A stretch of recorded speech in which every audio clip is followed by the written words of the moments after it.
He didn't pull her close for the cameras. He pulled her close because, in that split second, he saw his friend drowning behind a perfect smile, and he chose to be human before being a star. The night was supposed to be easy. A red carpet, a few photos, a couple of light interviews about a movie everyone already knew would be a hit. Keanu adjusted the cuff of his black jacket, exhaled slowly, and watched the wall of flashing lights at the end of the tunnel. He had done this 1,000 times, but the older he got, the less it felt like a dream and the more it felt like a test. How long can you stay kind in a world that keeps turning people into headlines? Sandra stepped out of the car just ahead of him, the crowd erupting in that strange mix of screams and static that always followed her. From a distance, she looked invincible, hair perfect, dress simple and elegant, smile bright and practiced. But when she turned and their eyes met, he caught it. That 1-second flicker, the tiny tremor of a woman who had been holding too much for too long.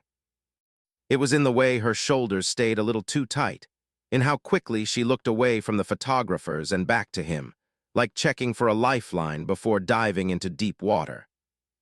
They walked side by side onto the carpet, bodies angled toward the cameras, faces turned to 100 shouted questions. A reporter called out, asking if the old rumors were true, if tonight was finally the night they would admit everything. The crowd laughed. It was just a joke, they said, just fun. But Keanu watched Sandra's jaw tighten for a heartbeat before she swallowed it down and turned it into that familiar, easy grin. He knew what people didn't see. The divorce that still echoed in her quiet moments, the betrayal she pretended she had already forgiven, the way success sometimes felt like a spotlight that illuminated every old scar. As the flashes exploded, Keanu felt the old conflict rise in his chest. Part of him wanted to disappear into the background, to give the press the minimum and slip away. Another part remembered standing on carpets years ago, numb with grief, watching strangers dissect his silence like it was entertainment. He had promised himself that if he ever saw someone he cared about standing in that same storm, he would not stay still. Fame had taken enough from him. It wasn't going to take his courage, too. He glanced at Sandra again, just long enough to see her inhale sharply as another question cut a little too close, turning her private history into late-night humor. For everyone else, it was an ordinary moment in an ordinary press line. For Keanu, it was the instant when something inside him shifted from polite detachment to quiet resolve. He straightened, stepped half an inch closer, and made a choice that would later be frozen in a single photo, pulled apart by strangers and turned into 1,000 wild stories. His arm began to lift, fingers reaching toward her shoulder when a photographer shouted his name louder than all the others, and Sandra's smile finally, almost imperceptibly, cracked. He saw it in the corners of her eyes first, the way they glistened just a fraction too much under the harsh lights. To the cameras, it was still the perfect Sandra Bullock smile. To him, it looked like someone standing on a cliff edge, pretending the wind wasn't getting stronger. The reporter's voice sliced through the noise again, joking about her love life, her bad choices, twisting real pain into a clever sound bite. The crowd laughed, a few people even clapped. Keanu felt his stomach tighten, the way it used to when he watched people laugh at things that were never funny to begin with. He could have ignored it like so many times before. He could have let the moment pass, let her carry the weight with that brave, practiced charm. That was the safe thing, the normal thing, the thing everyone expected from someone in his position. Stay neutral, stay quiet, don't make it awkward.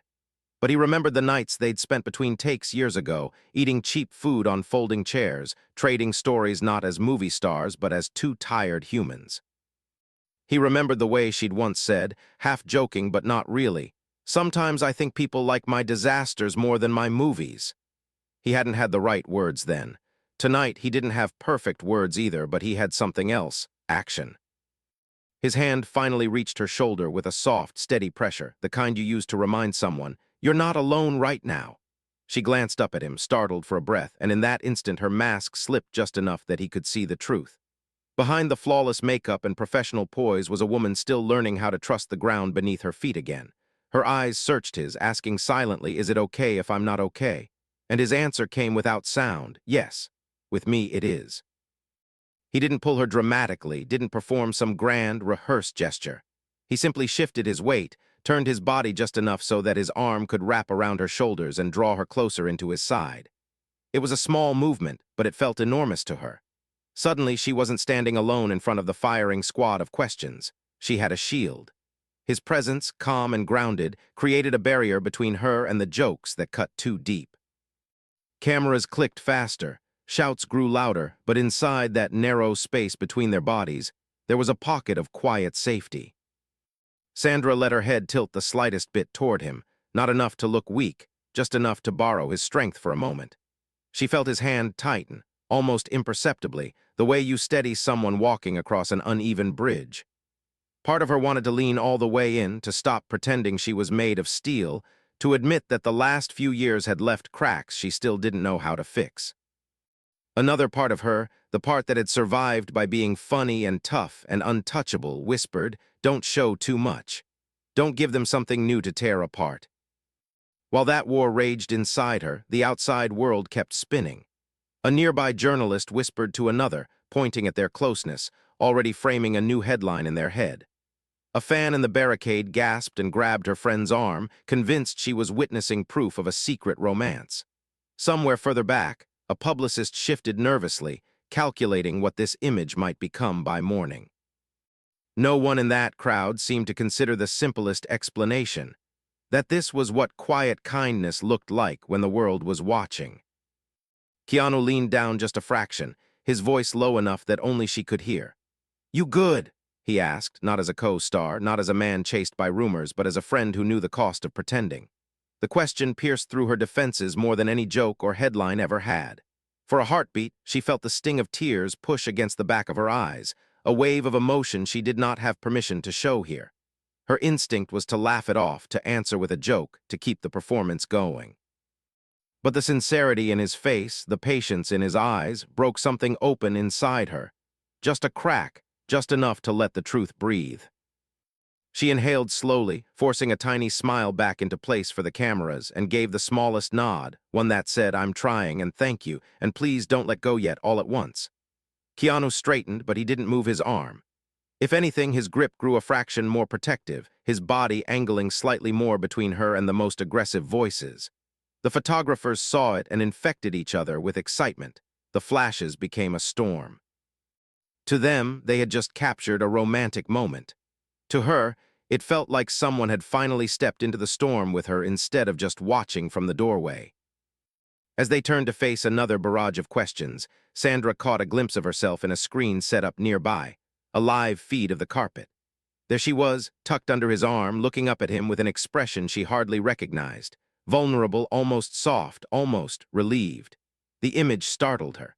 Was this what everyone else was seeing? Was this what they would talk about tomorrow instead of her work, her choices, her hard-won resilience? A new voice rose above the rest, louder, more invasive, demanding to know whether this closeness meant they were finally admitting they were more than just friends. Laughter followed like a second wave. Sandra's heart kicked painfully against her ribs, torn between gratitude for the comfort she was receiving and the fear of being turned into another joke, another rumor.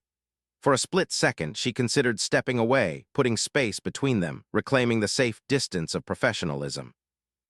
Her foot actually shifted, heels scraping softly against the carpet, right as Keanu, still calm, still steady, began to turn toward that voice, his expression changing in a way she had rarely seen on him in public. He turned toward the voice with a quiet, deliberate slowness that made the air feel heavier. The reporter, a man in a sharp suit and a sharper smile, held his microphone like a weapon. "So is this it?" he called out again, sensing he had the crowd's attention. "Are we finally seeing the real story between you two? Are you together? Was this movie just an excuse to be close?" The people around him chuckled, a few even whistled, and the flashes detonated like tiny bombs. It was all in good fun to them. It never occurred to them that their fun might land like a punch. Sandra felt her throat close. She knew this game. They would spin any look, any touch, any honest moment into something it was. She had survived years of being reduced to guesses about her love life, to late-night monologues about her heartbreak, to jokes that never bothered to ask if she was still healing from knife wounds they couldn't see. Part of her wanted to shut down, to turn stone-faced and cold, to show them that they couldn't touch her anymore. Another part, the tired, human part, wanted to scream, "Stop making me a punchline. Stop pretending my pain is entertainment." Keanu watched the reporter, his jaw tightening for just a second before he forced his features back into calm. Anger had never been his first instinct, but he knew how cruelty could hide inside a smile. He had spent too many years watching strangers build entire narratives out of 3 seconds of footage and one still image. Tonight, he wasn't just protecting himself from that. He was standing between it and someone he cared about. That required more than patience. It required courage.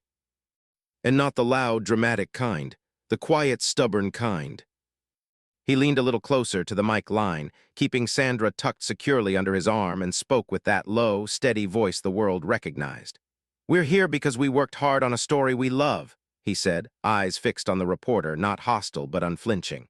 "She's one of the bravest and kindest people I know. That's the real story tonight." His words were simple, but the emphasis was deliberate. He didn't give them a headline about secret romance. He gave them a headline about respect. The reporter, sensing his moment slipping away, pushed again. Sure, he laughed lightly, "but fans want to know what's really going on. I mean, look at you two." He gestured toward them, toward the way she fit into his side, the way her hand now lightly touched his chest, almost without her noticing. It was an easy shot, take an honest, protective gesture and twist it into something more marketable. The people behind the barricades leaned forward, phones raised, waiting. They didn't realize they were watching the inside of a friendship being tested in real time. Sandra's heart hammered. She knew if she said nothing, the silence would become its own story. If she joked, they'd clip it, loop it, and label it proof. If she snapped, they'd call her difficult, emotional, dramatic. There was no safe answer, only less dangerous ones. She looked up at Keanu, searching his profile. There was no panic there, just a quiet resolve that somehow gave her breathing room. And in that space, something unexpected rose in her. Not anger, not fear, but a kind of stubborn dignity. She turned slightly toward the reporter, still leaning into Keanu's arm, and let out a small, genuine laugh, one that wasn't for show, but for her own sanity. "You know," she said, voice even but edged with steel, "sometimes a man is decent to a woman just because he respects her. That's still allowed, right?" For a beat, the noise died down. Her words hung in the air between them, soft but sharp. A few people in the crowd even murmured in surprise. The reporter's smile flickered, then tried to recover. Keanu felt a surge of quiet pride. There it was, that mix of humor and courage that had pulled her through more than the public would ever know. But he also saw the tremor in her fingers, the way her breath came slightly too fast. Courage didn't erase fear, it moved with it. He squeezed her shoulder gently, grounding her as if to say, "I see how hard you're fighting right now. I'm not going anywhere." The reporter opened his mouth again, but another question came from somewhere down the line, saving them from another round, for the moment. Their publicist waved them forward, eager to keep the flow moving. As they walked, the crowd's roar turned to a muffled hum behind them. For the first time since stepping onto the carpet, they had a few heartbeats of half-privacy, that strange limbo between camera clusters. "How bad was that?" she muttered under her breath, still smiling for anyone who might be watching from the sides. "On a scale from mildly humiliating to I never leave my house again." It was a joke, but he heard the real question buried beneath it. Did I look weak? Did I ruin something? Did I just hand them a fresh wound to play with? He glanced at her, his expression softening. "You were honest," he said. "That's never a bad look." He didn't add what he was thinking, that her honesty had more courage in it than all the snide questions they'd fielded combined. That while the world loved to praise strength, it rarely knew what to do with vulnerable truth. That tonight she had chosen both. They were approaching the next photo station when Sandra saw it. One of the big screens overhead, replaying a clip that had already gone live within minutes. It showed Keanu pulling her close in slow motion, their faces turned toward each other, his arm strong around her shoulders, her eyes shining a little too brightly. From this angle, without sound, without context, it did look like a romantic confession captured by fate. The crowd watching the screen oohed and laughed.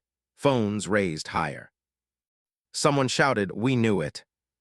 For a moment, her stomach dropped. It hit her how fast this would travel, how quickly it would become something else online. Not a moment of quiet support, but a spectacle. Not a testimony of friendship, but evidence. She imagined the comments, the edits, the conspiracy videos. She wondered if, by accepting comfort, she had accidentally betrayed her own privacy. Beside her, Keanu followed her gaze to the screen. He watched the slowed-down version of himself pulling her clothes, saw how easily it could be misunderstood, how neatly it fit into the story people wanted more than the truth. His chest tightened. not with regret for what he'd done, but with a heavier realization. Kindness in their world always came with a cost. The question was whether he and Sandra were willing to pay it. She swallowed hard, voice barely above a whisper as she kept walking, still framed by cameras. "It's already not ours anymore, is it?" she said. That moment. Her words weren't bitter, just sad, like someone watching a small, precious thing float out of their hands and into a crowd that wouldn't handle it gently. He didn't answer right away. The carpet ahead of them glowed red under the harsh lights, and the next cluster of photographers was already calling their names. Just as they stepped into position again, he finally spoke, his tone quiet but certain.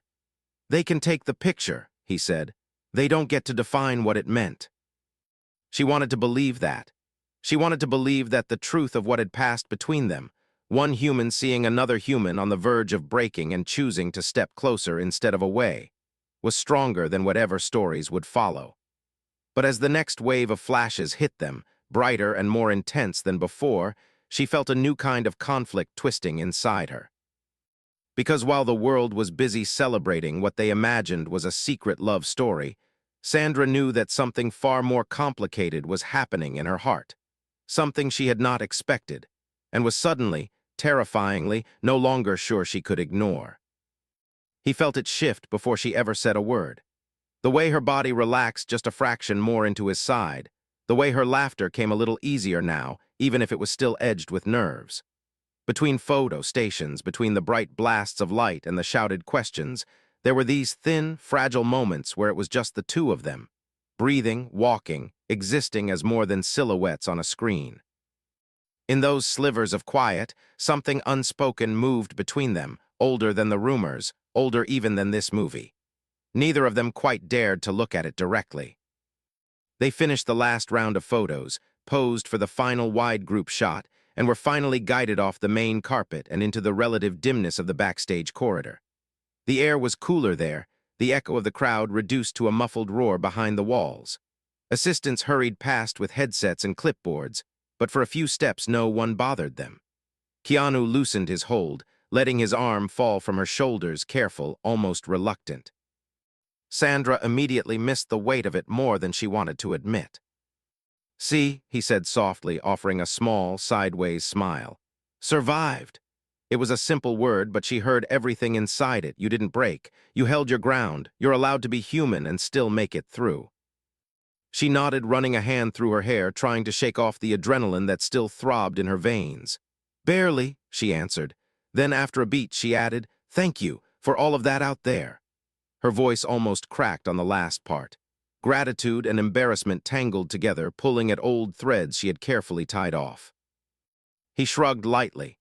"You do the same," he said, and they both knew it was true. She had been there for him in quieter ways over the years. A text when the world got too loud, a joke when his silences grew too heavy, an invitation to dinner when grief still clung to him like a second skin. Their friendship had never needed big performances. It lived in the in-between spaces, in the ordinary check-ins, in the silly conversations on set at 3 in the morning when the makeup was melting and the lines were blurring. They rounded a corner and stepped into a small lounge where a muted TV on the wall was already replaying the carpet coverage. As if drawn by a magnet, both of their eyes went to the screen. There they were again in that now famous shot, Keanu pulling her close, her face lifted toward his, their smiles soft and unreadable. The commentary at the bottom read, "Keanu and Sandra, more than friends." The caption rolled in a loop while the hosts in the studio grinned and speculated. Sandra's stomach twisted. "And there it is," she murmured. "The movie we didn't make." She tried to say it lightly, but the words carried weight. The part of her that had fought so hard to own her narrative felt invaded all over again. Keanu watched the screen for a long, quiet moment. He saw how easy it would be to let the world decide what that look meant, what that touch meant, what their history meant.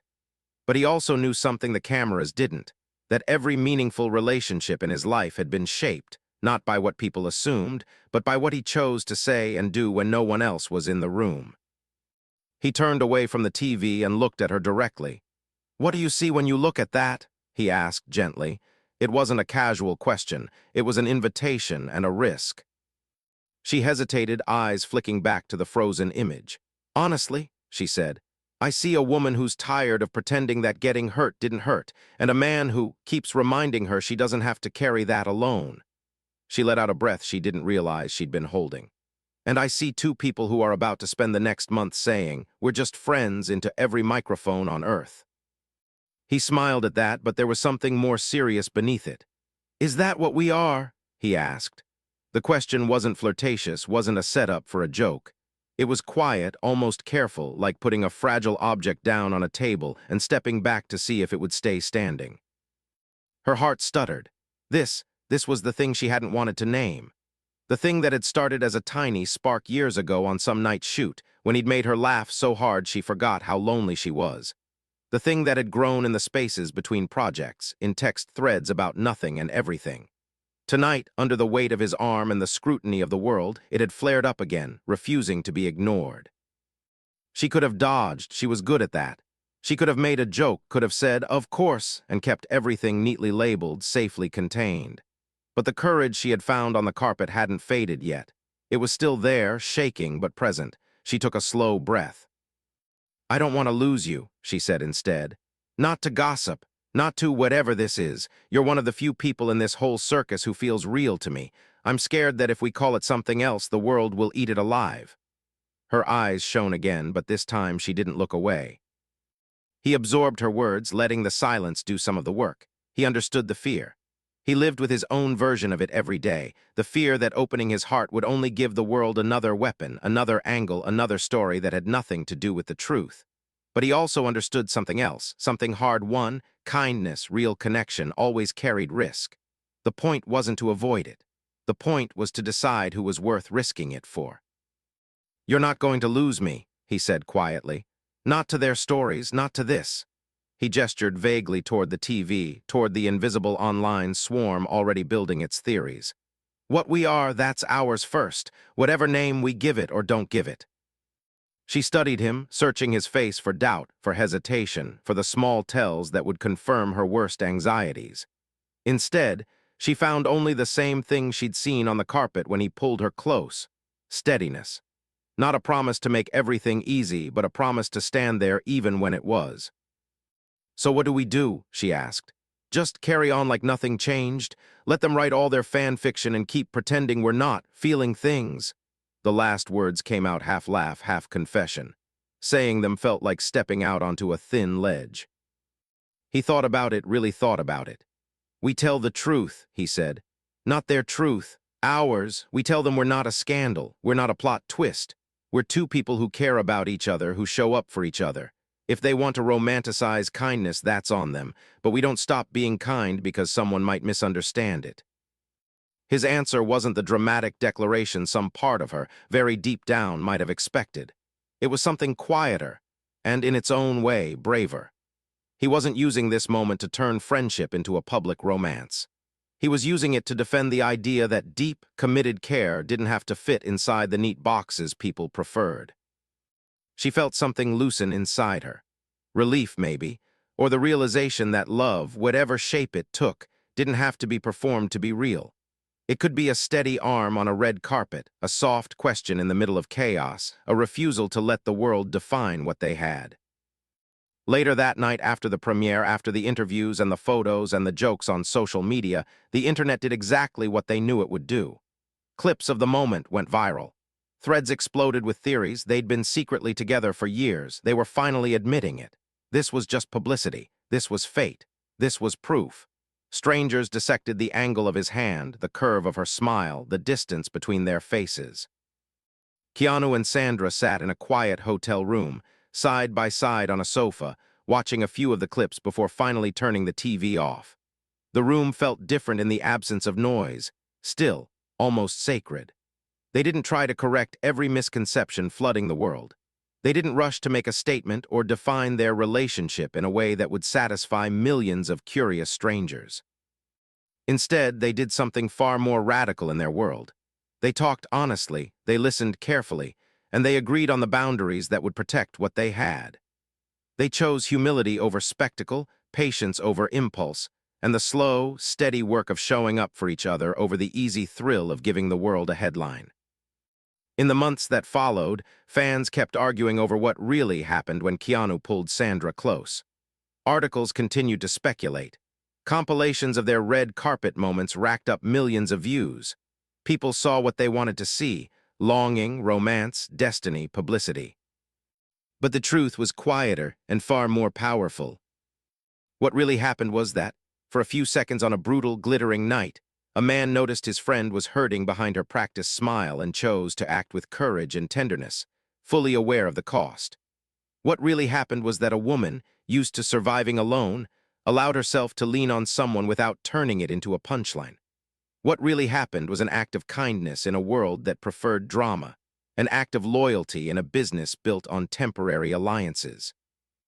And long after the headlines faded and the clips were replaced by newer obsessions, that moment stayed alive where it mattered most. Not in the millions of screens that replayed it, but in the quiet, unseen spaces of two lives that continued stubbornly to choose each other as friends, as allies, as humans first, no matter what the crowd decided to call it.